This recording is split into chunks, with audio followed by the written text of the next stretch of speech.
So we are going to go ahead and get started with creating Rockstar new environment. Again, this is the creature soil that came in the zoom in low profile tank, and this is the zoom in low profile tank I've been ranting and raving about. A few things I did notice about the tank. It's kind of, even though I just bought it yesterday, now all I did was rinse it out. I've noticed a couple things have kind of loosened up on the side here. I don't know what's going on, why this is so loose. Here the paneling is kind of loose and coming off. You guys can see that wiggling. Whatever this tar kind of black plaster or whatever they use, or glue, it's not as sturdy as I thought it might be. This is also, I noticed, is happening on the tank as well. It looks like the tank here is kind of has a little hole in it, like it's really not stretched up well enough or enough to get in the slots. It's just coming out really easily. I also noticed that here it's kind of loose on the ends here, so not as well crafted as I thought it would be. But it is a really cool tank. I still will give it 3 stars for that. And again, with the features, with the key lock here, it's really nice. I do love that it slides in again. So another thing I wanted to point out about this tank, why it is really cool, it has a little slot here for cords if you want to use that cord for like your light, or for like if you had to use it for water, you can just kind of put the tube down there like that. Also, it has some slots on the other side here and here in case you want to use it for like your heat pad cord and things like that, and then kind of bring it up. So it is really nice for those things. I want to point out, I did like that idea. But yet again, like I said, some of those things I did not like here. It is definitely loose and coming apart, and I just bought this yesterday, so it just kind of sucks. I did unpackage it and everything, so I'm not going to take this stuff back to the store. We just have to try to deal with it. I do have her temperature gauge on the wrong side of the tank, unfortunately, and it does adhere well, I will say that, but I kind of hate that I put it on the wrong side now, because now it may not stick as well as it did. Hopefully it does, because that was my mistake, putting it on the wrong side there, but there it is. Really cool, inexpensive. A lot of people do prefer to have the one that's digital, and I'll probably invest in that later, but right now, with us just starting out with her, and we've already spent close to $150 or so getting everything complete for her habitat, we're not going to go with that right now. So we'll just see how this works here with this thermometer that was included with the tank. Alright guys, so we did rinse our tank out already with some really hot water. We're going to go ahead and go in for the gusto with that.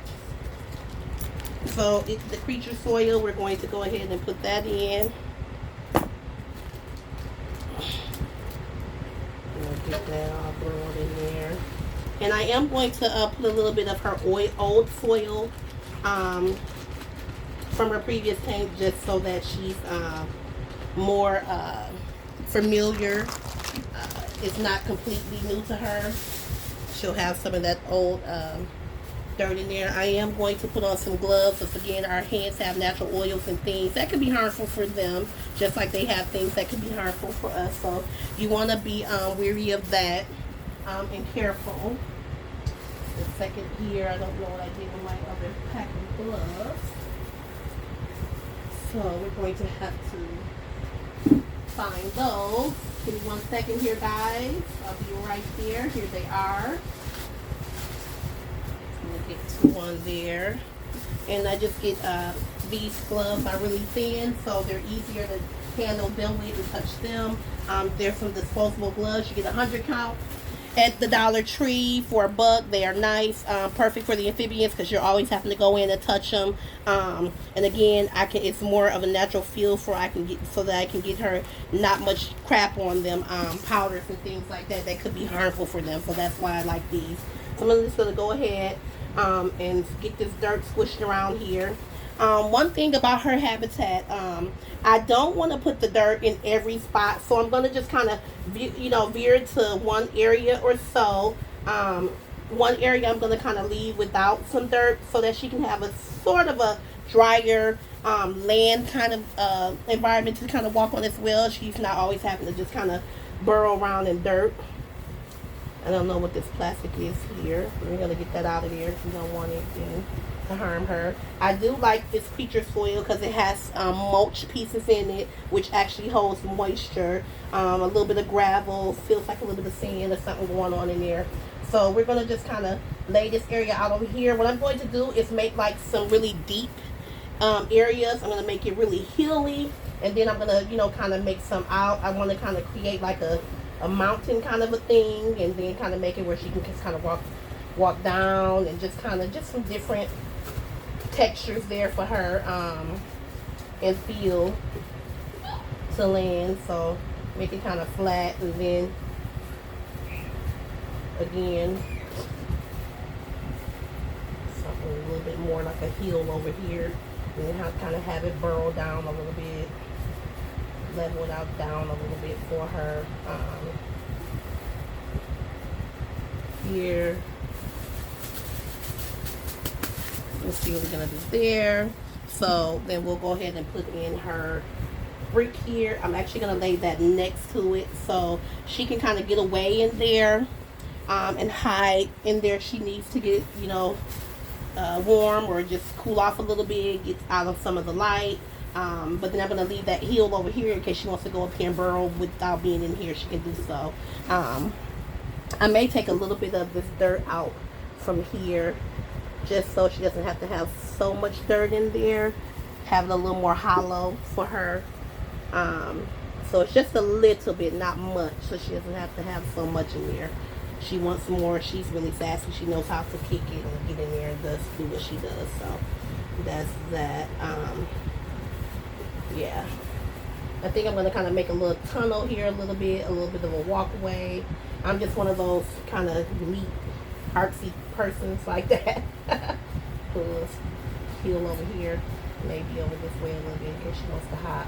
But just leave a little area where she can just kind of hop down into it. Maybe kind of walk over this way, like I said. Leave her some room to kind of get some clean tank there. So, yeah. Just like that, Mom. There we go. Give her some room here to do something kind of cool. If she wants to go down, she can be up here. Alright, so that's that. We're going to go ahead and figure out where we're going to put the repti ramp. We'll put that water in there. So I'll kind of put that on an angle there for her. Maybe we'll do this off to the side of the repti ramp so we can have her a little housing area on dry land, and then she has a housing area over here where her dirt is. I'm liking the idea of that. It's actually coming together pretty cool. And again, this does have a little area for her to burrow down under here, which is really cool. So she wants to be on dry land and get a little bit of cooling off or soaking or whatnot. I like the idea of it being next to the ramp bowl because sometimes the tank may be bumped or something, or she'll splash a little bit of water, and that'll actually get water onto this, which will keep this moist as well. We're going to sprinkle a little bit of water, probably mix it with a little water as well, just to kind of get it wet and going, so that'll hold in the moisture and humidity as well.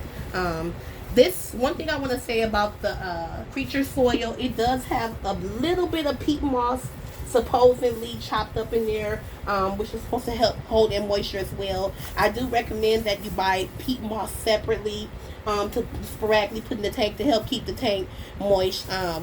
Our pet store did not have any more peat moss, the kind that I actually wanted to get for her. So we'll get that at a later date. But we'll just make sure that everything is at the correct humidity for her, and then we'll kind of put some of that, and that'll definitely hold moisture in there. So now I'm just gonna putz around here and see where I maybe could put her little lily pad. Maybe I'll put that on this side. I'll just kind of burrow that in some type of way, so she'll have one on each side. She can just kind of linger in that a little bit if she wants.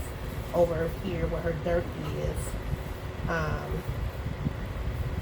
see how that works that way.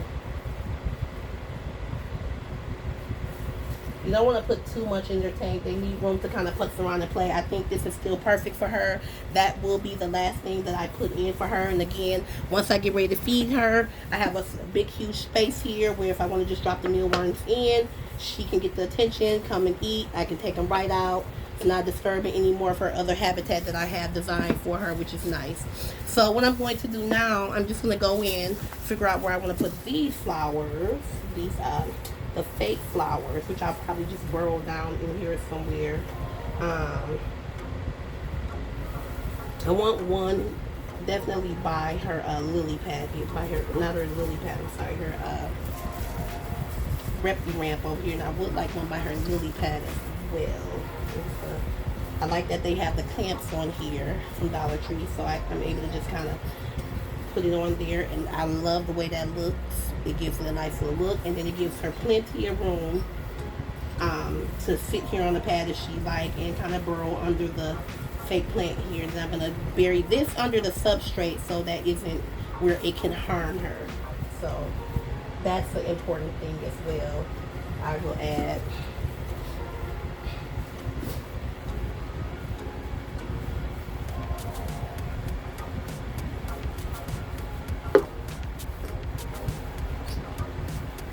that's going to be a biggie there. There we go. Because I want to make sure that that's burrowed in where she can't hurt herself or harm herself on there.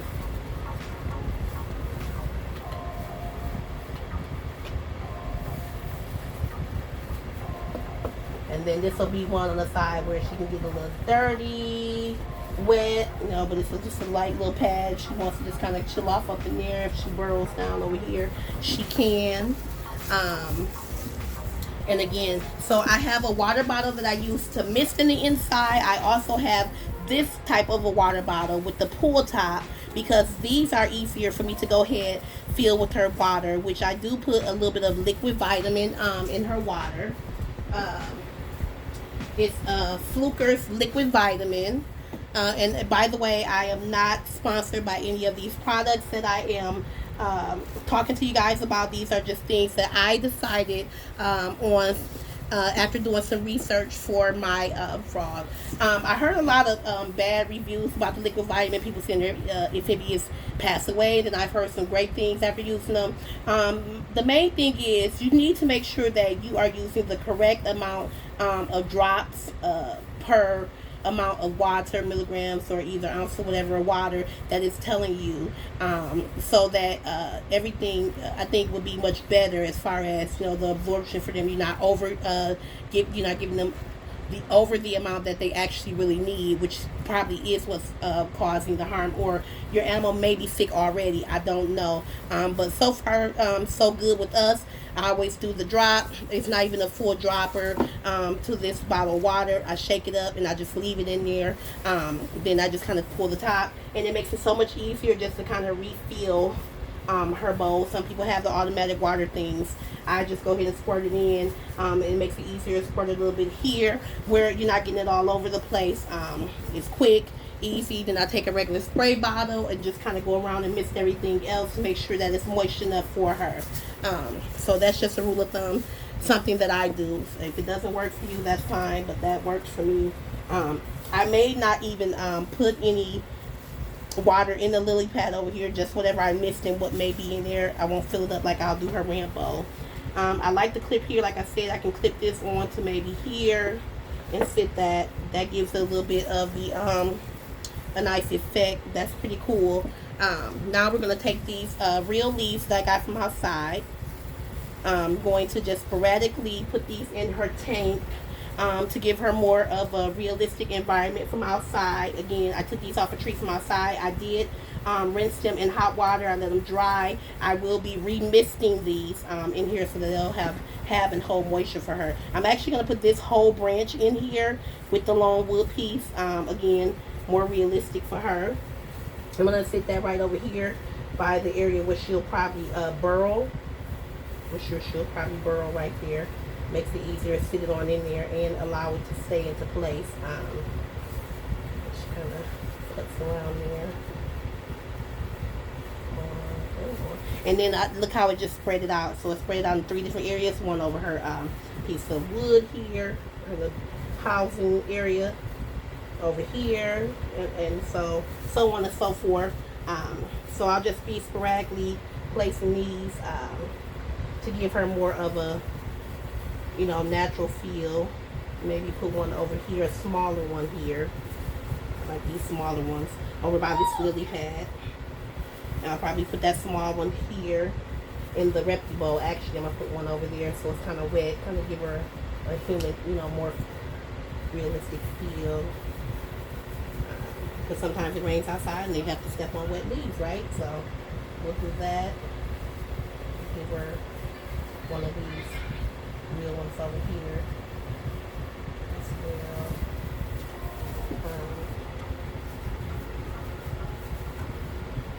Let's see. Hold on a second. Get her in there. I think she is going to love this new habitat. Again, the one that we had her in, which is temporary housing. We actually used the smaller 1.5 gallon that we used for our glowfish, but we didn't have any at the time. We need to go get more. We haven't had some for quite some time now, so it's good we had that tank and we were able to put her in it. But yeah, let's see here. I gotta get that one in there where I want it to sit. I need it to sit perfect. There we go. I want to cover that up a lot more, so I don't want her to be exposed to that. She is a wandering willy, so she jumps, and she actually likes to crawl. My American toad likes to crawl a lot. She'll try to crawl up the sides of the tank, so she's naughty. We do like to let her, we'll go outside on our sun porch and we'll just let her hop around a little bit. So she actually likes to hop around, and that gives her exercise and gets her out of the inside enclosure back to outside nature, something that she's used to. So that's very important too, if you're able to do that and have an area where they can't hop off and run from you, to let them get out a little bit sometimes and hop. So we're just gonna go ahead and finish going these leaves here, a couple of leaves here and there.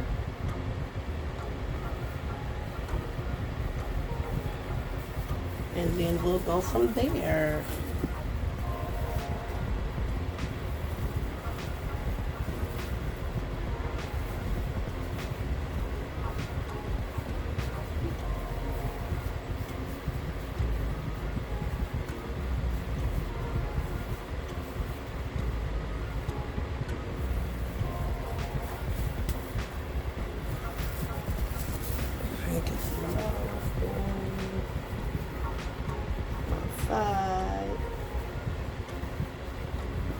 Throw those in her enclosure, and I think she is all set up. We're gonna get her some water, guys, and we'll be right back.